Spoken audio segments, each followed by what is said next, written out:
வணக்கம். இந்த வீடியோவில் 60% அதிக பென்ஷன் வழங்க உத்தரவு பிறப்பிக்கப்பட்டிருக்கிறது. தமிழ்நாடு அரசு ஓய்வூதியர்களுக்கு இது ஒரு முக்கியமான அறிவிப்பு. யார் 60% அதிக பென்ஷனை பெற முடியும், இதற்கான தகுதிகள் என்ன என்பது சார்ந்து விவரத்தை பார்ப்போம். இந்த வீடியோவை தொடர்ந்து பார்க்குறதுக்கு முன்னாடி நம்ம சேனலை இதுவரைக்கும் சப்ஸ்கிரைப் பண்ணாதவங்க சப்ஸ்கிரைப் பண்ணிக்கோங்க. தமிழ்நாடு அரசு நிதித்துறை வெளியிட்ட அரசாணை எண் 313 தேதி 25/10/2017 படி வயது முதிர்ந்த ஓய்வூதியர்களுக்கு கூடுதல் ஓய்வூதியம் வழங்கும் திட்டம் அமலில் உள்ளது. இந்த திட்டத்தின் நோக்கம் வயது அதிகரிக்கும் நிலையில் மருத்துவ செலவுகள் மற்றும் அத்தியாவசிய தேவைகள் உயர்ந்து வரும் சூழலில் ஓய்வூதியர்களுக்கு பொருளாதார பாதுகாப்பை உறுதி செய்வதாகும். பல ஓய்வூதியர்கள் இந்த கூடுதல் தொகையை வழங்கப்படும் வயது விவரத்தை முழுமையாக அறியாமல் இருப்பதால் அரசு நிர்ணயம் செய்துள்ள விதிமுறைகள் குறித்து தெளிவாக அறிந்து கொள்வது அவசியம்.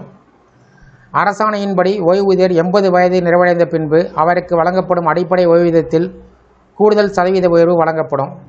80 வயது நிறைவடைந்த ஓய்வூதியர் 81 முதல் 85 வயது வரையில் 20% கூடுதல் ஓய்வூதியம் பெறுவார்கள்.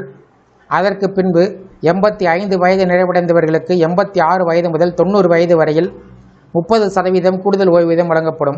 அதனைத் தொடர்ந்து 90 வயது நிறைவடைந்த ஓய்வூதியர் 91 முதல் 95 வயது வரையில் 40% கூடுதல் ஓய்வூதியம் பெறுவர். 95 வயது நிறைவடைந்த பிறகு 96 முதல் 100 வயது வரை 50% கூடுதல் ஓய்வூதியம் வழங்கப்படும். மேலும் 100 வயது நிறைவடைந்த ஓய்வூதியர் 101வது வயதிலிருந்து வாழ்நாள் முழுவதும் 100% கூடுதல் ஓய்வூதியம் பெறுவதற்கு தகுதி பெறுகிறார். இந்த உயர்வுகள் ஓய்வூதியர்களின் வாழ்வாதாரத்தை பாதுகாக்கவும் முதிய வயதில் பொருளாதார சுமையை குறைக்கவும் முக்கிய பங்காற்றுகின்றன. இந்த கூடுதல் ஓய்வூதிய உயர்வுகள் தானாகவே வழங்கப்படுவதால் ஓய்வூதியர்கள் தங்களுடைய வயது பதிவுகள் மற்றும் ஆவணங்கள் சரியாக உள்ளதா என்பதை உறுதி செய்து கொள்ள வேண்டும்.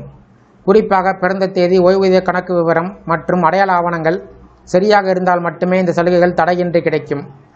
வயது முதிர்வுடன் மருத்துவ செலவுகள், வாழ்க்கை செலவுகள் மற்றும் தினசரி தேவைகள் அதிகரித்து வரும் நிலையில் இந்த கூடுதல் ஓய்வூதியம் பல மூத்த குடிமக்களுக்கு பெரும் ஆதரவாக அமைகிறது. தமிழக அரசு வழங்கும் இந்த திட்டம் ஓய்வூதியர்களின் நலனை பாதுகாக்கவும் முக்கியமான சமூக பாதுகாப்பு நடவடிக்கைகளில் ஒன்றாக கருதப்படுகிறது. இந்த வீடியோ குறித்த உங்களுடைய கருத்துக்களை கமெண்ட் செக்ஷனில் கமெண்ட் பண்ணுங்கள். இந்த வீடியோ பிடிச்சிருந்தா வீடியோக்கு ஒரு லைக் பண்ணுங்கள். இந்த வீடியோவை அனைவருக்கும் ஷேர் பண்ணுங்கள். நன்றி.